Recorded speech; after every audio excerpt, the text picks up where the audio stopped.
और हम सब जो राम की पूजा करते हैं, राम को मानने का दावा करते हैं, तो राम को मानने के साथ साथ राम की मानना भी जरूरी है। अगर राम की पूजा करते हैं तो हमारे अंदर यह गुण भी होना चाहिए कि जिस वक्त राम भीषण परेशानियां होने के बावजूद भी,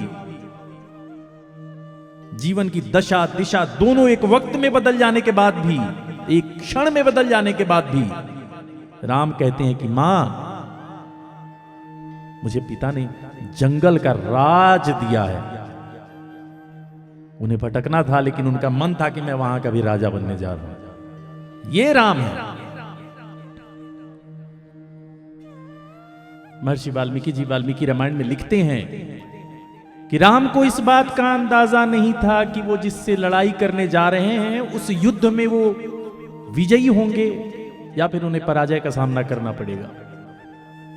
लेकिन बात साथी की हो रही है, तो यहां पर यह कहना बेहद जरूरी है कि अपनी उस अर्धांगिनी के लिए जिनको वो खो चुके थे, हमारी माता जगत जननी माता सीता का अपहरण हो चुका था, मगर हमारी अपहरण गई हुई माता के लिए भी उनके मन में ये आशा थी कि एक ना एक दिन मैं अपनी भार्या को, अपनी पत्नी को, अपनी प्रियतमा को ढूंढ कर ले आऊंगा। और इस एक उम्मीद में वो दुनिया के सबसे बड़े राक्षस से जाकर टकराते हैं। उस वक्त, जिस वक्त रावण का साम्राज्य था, जिन 9 ग्रहों की हम पूजा करते थे, वो तो रावण के चरण दबाते थे। इतना शक्तिशाली था रावण, मगर उससे भी लोहा लेने में राम ने परहेज नहीं किया, क्योंकि बात वहां पे अपनी जान की नहीं थी, अपने शान की नहीं थी, बल्कि अपनी अपहरण गई हुई प्रेमिका को, प्रियतमा को वापस पाने की थी। मैं इस वजह से कहता हूं कि राम के जैसा कोई प्रेमी नहीं हो सकता, राम के जैसा कोई पुत्र नहीं हो सकता। जीवन में बहुत छोटी छोटी मुश्किलें आती हैं तो हम परेशान हो जाते हैं कि क्या करें, कैसे करें, अब क्या करें। सोच के देखिए, जिस लड़के का राज्याभिषेक होने जा रहा है, राजा बनना था इस पृथ्वी का उनको, और उसको कोई कहे कि तुम्हें कारण भी नहीं बताया जाएगा, तुम्हें कुछ कहने का मौका भी नहीं दिया जाएगा, बस चलो वलकल पहनो और निकलो वन के लिए। ये जो लोग राम का नाम लेकर के कुछ भी बोलते रहते हैं ना,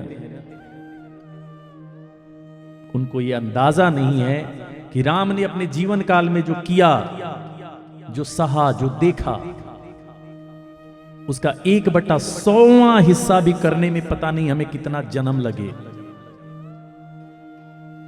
जो इंसान एक छोटी सी बात पे दुखी हो जाता है, वो राम का नाम लेकर के कहता है कि क्या है उनकी महिमा। ये सब झूठ है, ढोंग है, दिखावा है। जो टेक्निक आज है, जो सुविधाएं आज है हमारे पास, Facebook, Twitter, Instagram, social media, print media, electronic media, सूचना संचार का माध्यम हर युग में, हर वक्त में, बदलते वक्त के साथ अच्छा ही रहता है। अगर आज हम रोटी खा रहे हैं तो आज के 1000 साल पहले, 100 साल पहले कुछ ना कुछ तो खा रहे होंगे। तो सूचना संचार का माध्यम उस वक्त भी तो रहा होगा। तो ये एक झूठ हजारों सालों से कैसे चला आ सकता है कि राम थे ही नहीं। और मैं इस बात से इनकार नहीं कर सकता कि इस पृथ्वी पर कोई इंसान के रूप में आए और उससे कोई गलती ना हो। लेकिन किसी की एक गलती के लिए, किसी की 2 गलती के लिए आप उसकी 99-98 अच्छाइयों को नजरअंदाज नहीं कर सकते। मैं आपको सिद्ध करके बताता हूं। IIT, JEE, AIEEE, doctor, engineer, IAS, IPS, इन एग्जाम्स में जो बच्चे बच्चियां बैठते हैं, जो हमारे साथी बैठते हैं, तो अगर 100 में से 98 मार्क कोई लाता है तो उसको पास करार दिया जाता है या फेल करार दिया जाता है? उसको बहुत ऊंचा पद दिया जाता है, वो पास होता है। तो आपके हिसाब से किसी ग्रंथ में, किसी कहानी में, किसी प्रेरक प्रसंग में अगर आपके हिसाब से एक आध कुछ गलतियां भी हैं, कुछ त्रुटियां हैं जो आपके समझने से भी अगर है, तो उसको नजरअंदाज करो भाई। जो अच्छी चीजें हैं उसको सीख के आगे बढ़ो, काहे का बहस करना। ऐसे ही एक सज्जन थे, वो हर बात में मीन मेख निकालने की उनकी आदत थी। उनसे कुछ भी कह लो, कुछ भी समझा लो, लेकिन वो अपना तर्क देते ही थे। वो कोल्हू पहले के जमाने में एक चलता था, जिसमें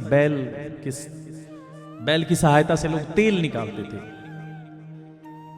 तो एक बेचारा, उसका काम था, कोल्हू था, वो चलाता था।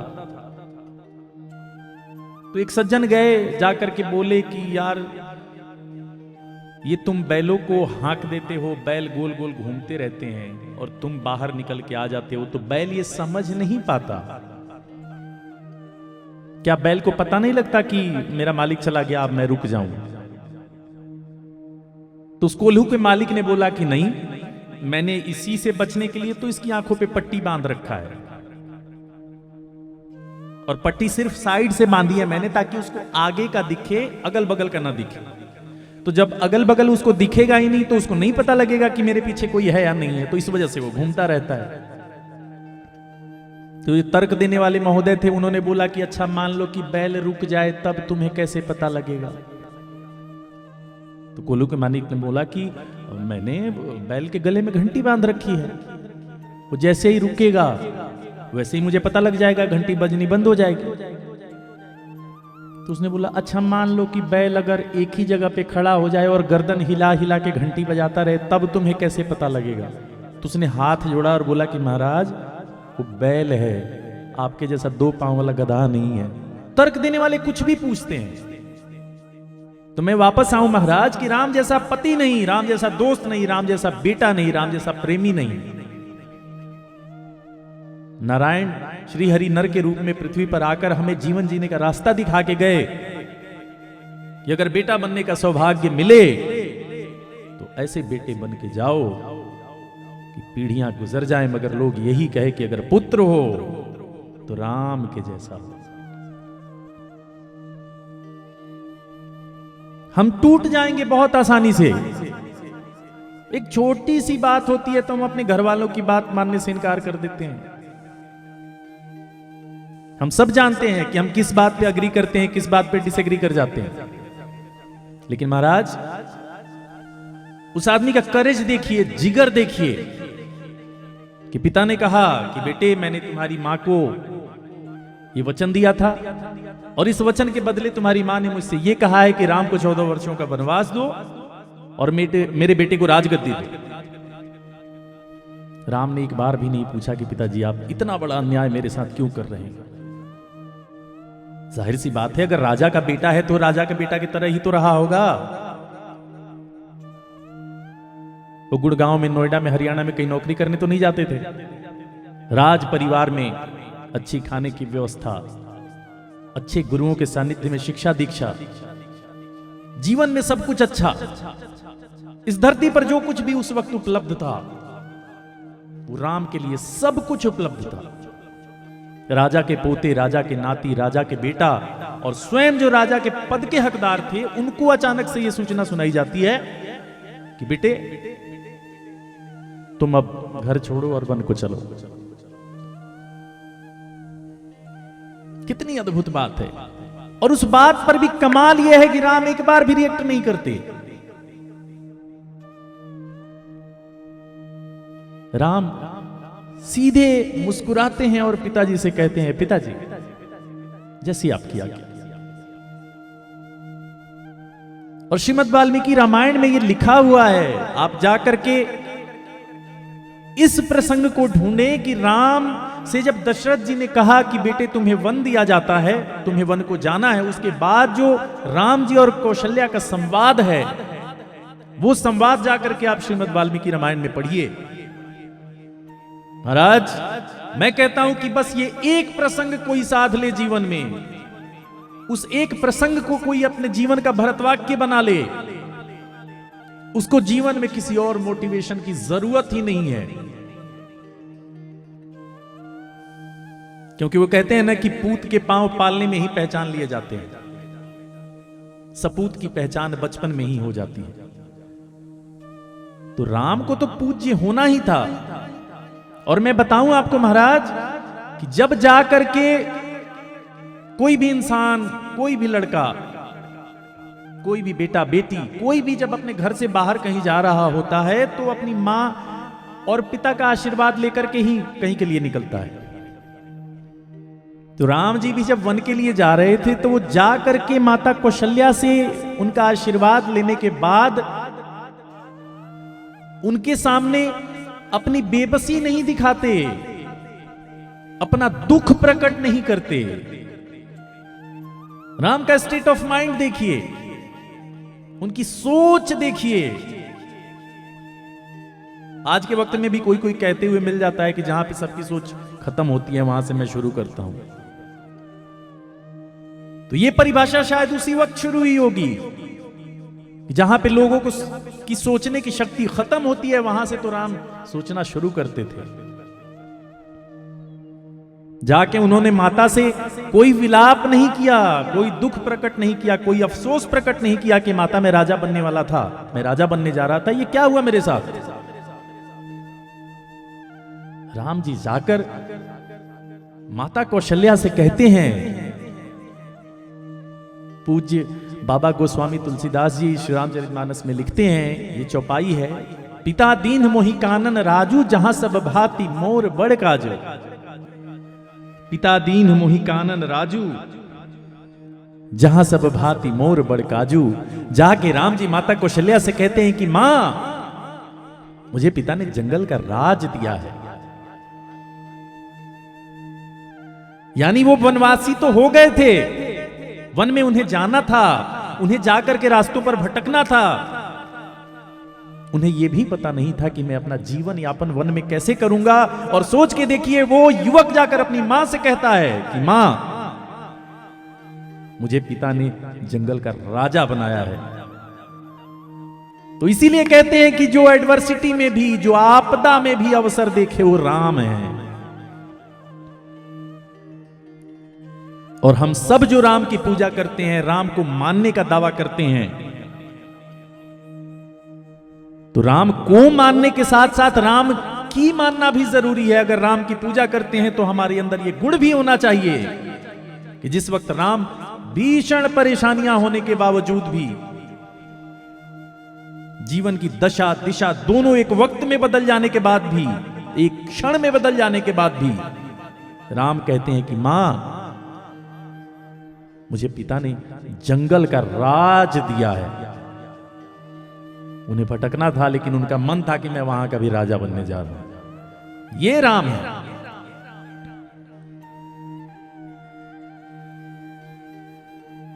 तो अयोध्या कांड में जब राम जी को वनवास दिया जाता है, माता कौशल्या से मिलकर, माता कैकेयी से मिलकर, माता सुमित्रा से मिलकर, पिताजी का आशीर्वाद लेकर राम जी जब निकलते हैं, और सबसे अंत में जो बात माता कौशल्या कहती हैं, तुलसीदास जी लिखते हैं कि वंदऊ कौशल्या दिशि प्राची, पूरब दिशा के समान कौशल्या की मैं पूजा करता हूं, जिसकी कोख से ये सूर्य निकला है, जिसे हम राम कहते हैं।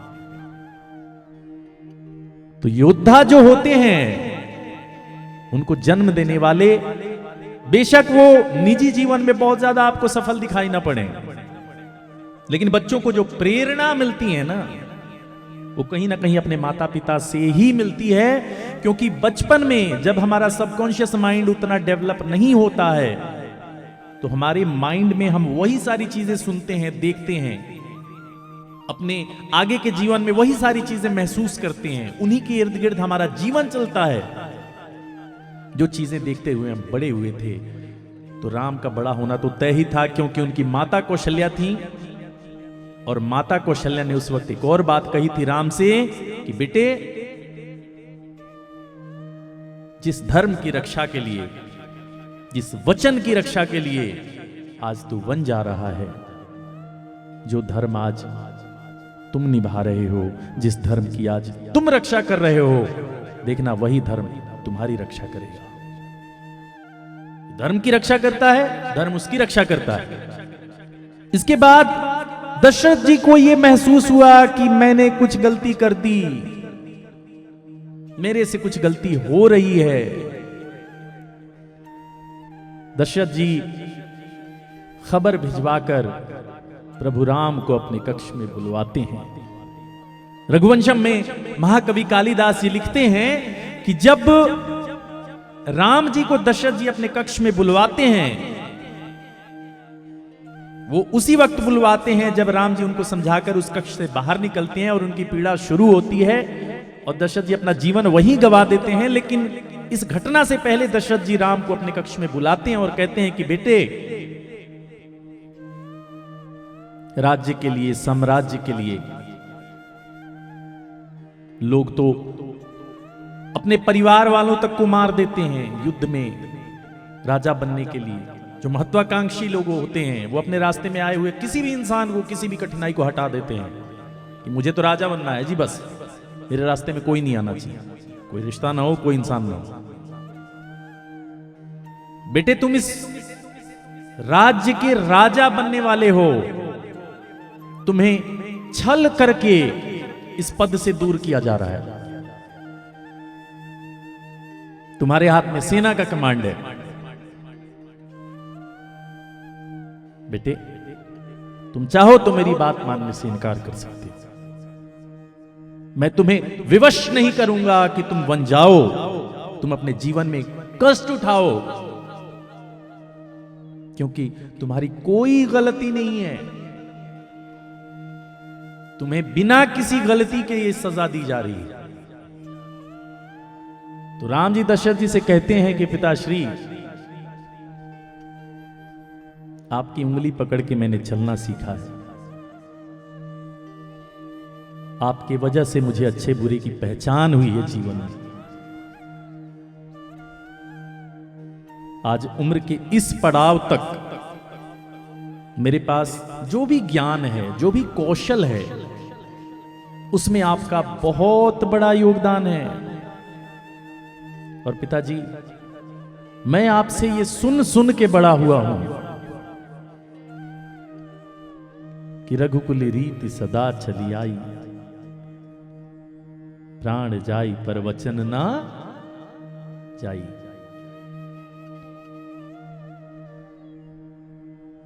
बाबा तुलसीदास चौपाई में लिखते हैं रामचरितमानस में, आ रघुकुल रीत सदा चली आई, प्राण जाई पर वचन न जाई। प्रविश नगर कीजय सब काजा, हृदय राखी कौशलपुर राजा। मंगल भवन अमंगल हारी, द्रवंशु दशरथ अजिर बिहारी। राम जी कहते हैं कि पिताजी, जीवन में अब तक जो भी अनुभव है, जो भी शिक्षा मेरे पास है, सब आपकी कृपा से है और आपकी वजह से है। तो आप ये बात कहकर मुझे शर्मिंदा न करें। ये मेरा जीवन आपका है और आपके वचन को निभाने के लिए अगर मुझे अपना सर्वस्व बलिदान करना पड़ा, अपना जीवन भी देना पड़ा, तो एक पुत्र होने के नाते मेरा यही कर्तव्य है, मेरा यही धर्म है। मेरी वजह से आप अपने वचन से न डिगें और ना ही मुझे विवश करें कि आपका वचन आने वाले वक्त में कोई ये कहे कि नहीं, वो अपने वचन पे कायम नहीं रह सके, हमारे कुल पे कोई दाग लगे, हमारे कुल की मर्यादा पे दाग लगे, आपके यश पे दाग लगे, आपका यश कलंकित हो। ये राम है। आज तो छोटी सी बात हो, नहीं पापा तुम कहां के, हम कहां के, पापा तुमने हमारे लिए किया क्या है। और मैं दावे से कह सकता हूं हर कोई राम से प्रेरित हो जाए तो हमारे देश में, हमारे भारत में, हमारे हिंदुस्तान के नाम पर कलंक, वृद्धाश्रम नहीं रहेगा। कौन है वो लोग जो वृद्धाश्रम में हैं? मैं अपना निजी अनुभव बता रहा हूं, मैं जाता रहता हूं, मैं मिलता रहता हूं लोगों से, हर बात में सोशल मीडिया पे नहीं बोलता, नहीं लिखता। महाराज आप यकीन नहीं करेंगे, बड़े बड़े घरों के लड़के जो विदेशों में रहते हैं,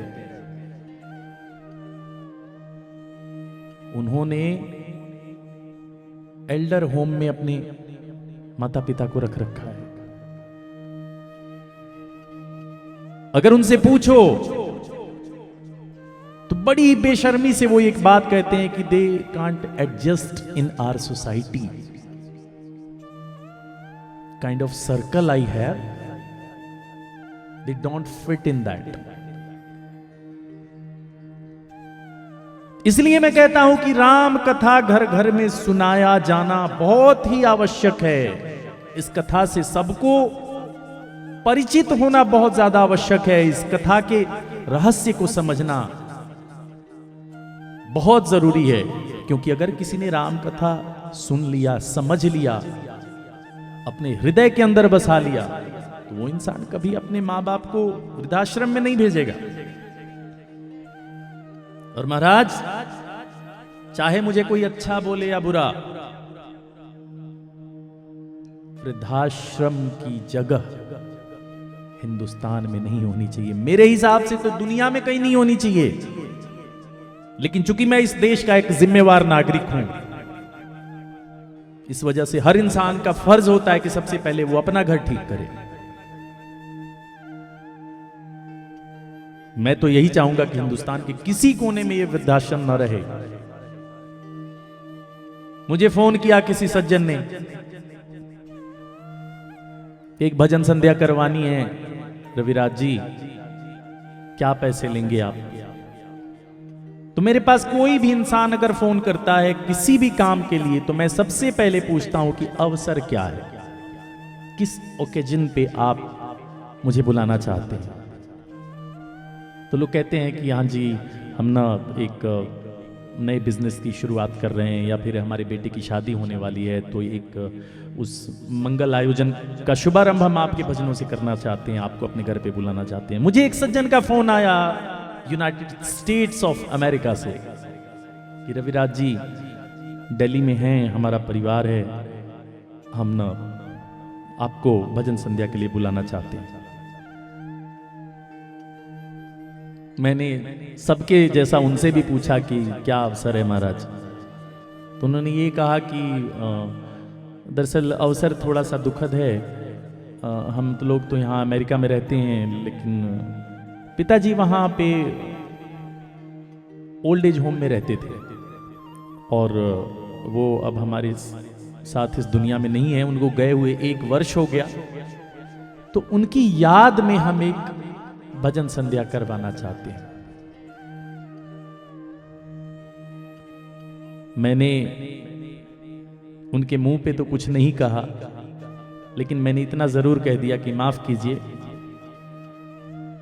मैं इस लायक नहीं कि आप जैसा कोई इंसान बुलाए और मैं वहां जाऊं, मैं खुद को आपके लायक नहीं समझता।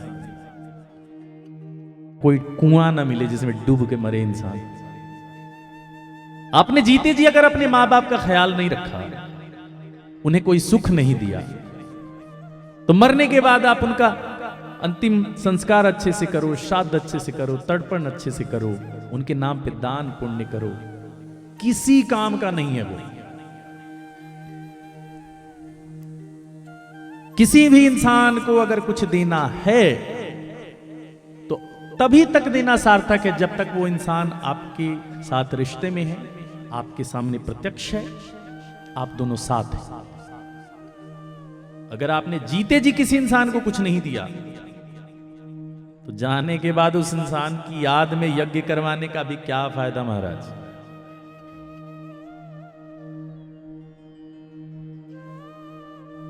तो राम ने ये परिभाषा गढ़ी कि अगर पिता के लिए भी कुछ करना हो तो जीते जी कर लो। और शायद यही वजह थी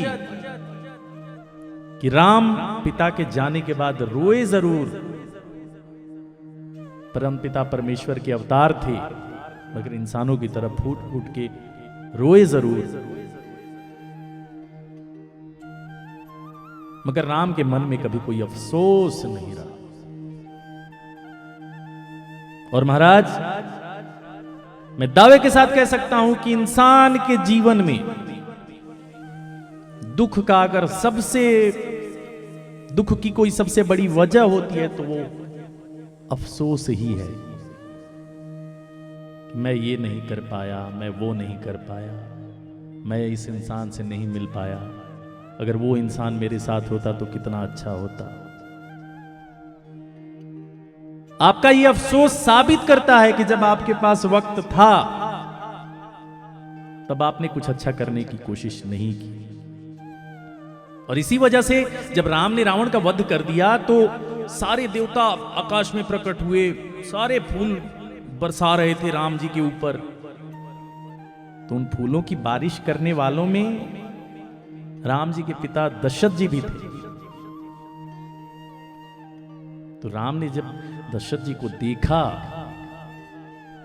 तो दशरथ जी रो रहे हैं, कांप रहे हैं, बुरा हाल हुआ है उनका कि मेरा बेटा, मेरा बेटा, मेरा बेटा। रघुवंशम में महाकवि कालिदास जी लिखते हैं कि राम ने तिरछी नजर से अपने पापा को देखा, बहुत कड़ी नजर से देखा और कहा कि महाराज, आप दिवंगत हो चुके हैं, आप मुक्त हो चुके हैं, अब आप स्वर्ग में देवताओं के साथ निवास करें, मैं तो अभी इस मृत्युलोक में हूं। हमारा आपका भौतिक संबंध था वो अयोध्या तक ही था, अब कहां आप मेरे पिता, कहां मैं आपका पुत्र।